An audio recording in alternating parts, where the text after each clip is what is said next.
welcome to Digging Into the Bible. My name is Jim Barnard. This is a production of Tiller Coaching.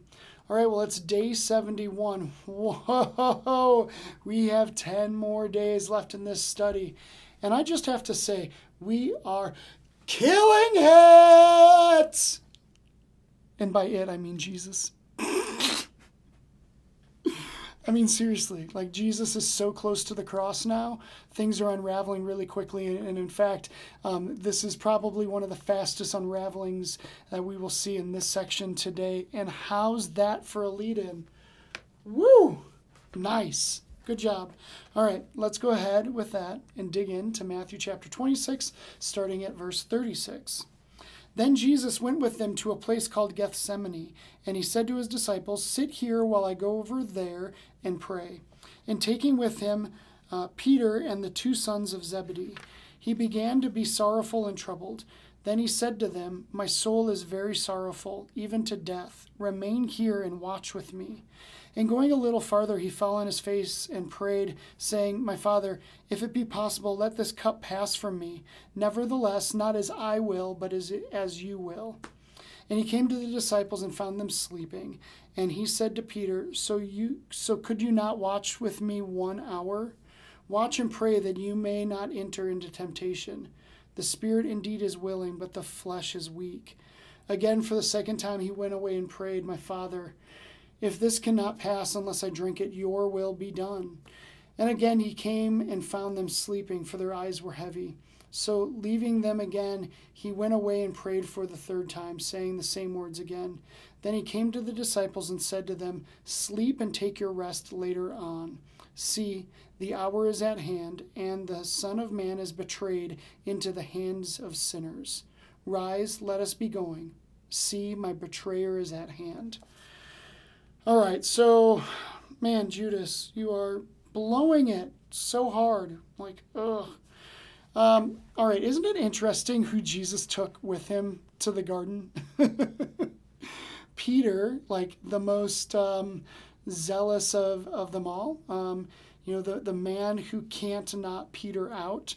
So he gets to go. And then the two sons of Zebedee, James and John, these were the guys whose mommy came and said, "Hey, these guys are the best. You should have them sit next to you in heaven, because forget the other 10.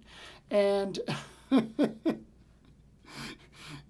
and so we've got this group of three coming who are so zealous. And you remember with the sons of Zebedee, Jesus asked, "Can you drink this cup that I am to drink?" And they're like, "Oh yeah, like we got this. We can drink anything." And yet they can't stay awake for an hour.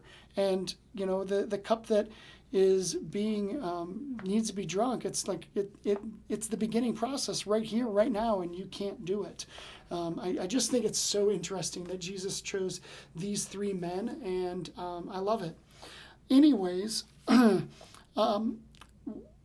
when Jesus goes off and prays, certain gospels will describe that he is praying so hard, so feverishly, that he is actually like sweating blood. I think that Jesus, rightly so, is, should I say afraid? Because I think it's afraid.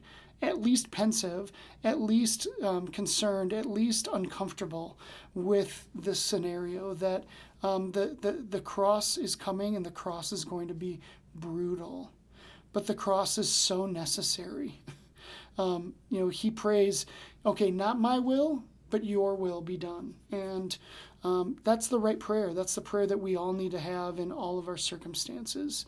I mean, Jesus is modeling something so good here. Like, when we are in pain, that is when we pray. So pain, pray, two P words that go like together perfectly. They should never be separated. And Jesus is praying, "Okay, your will be done." But if there's like some other version of this that we can do, like, could we do that? Because that sounds really great. I can't blame him for it, man. I think that the cross, the crucifixion, sounds brutal. Like I said, like enough to give an NC-17 rating to a movie depicting it. It is it's ungodly. That's truly what it is. So I just want to leave you with the thought of, Jesus sometimes experienced pain, like obviously the pain of the cross, but like he was experiencing pain that night. He was fearful. He was feeling all the feels, and it was okay. He did the right thing by turning to God. And so whatever your pain is, I hope that it leads you to pray. It's really important. It's the right move. It's the right response. All right, with that, I will go ahead and wrap it up. Thanks for watching. Thanks for listening. I will see you tomorrow as we continue on with Matthew chapter 26. I'll see you then.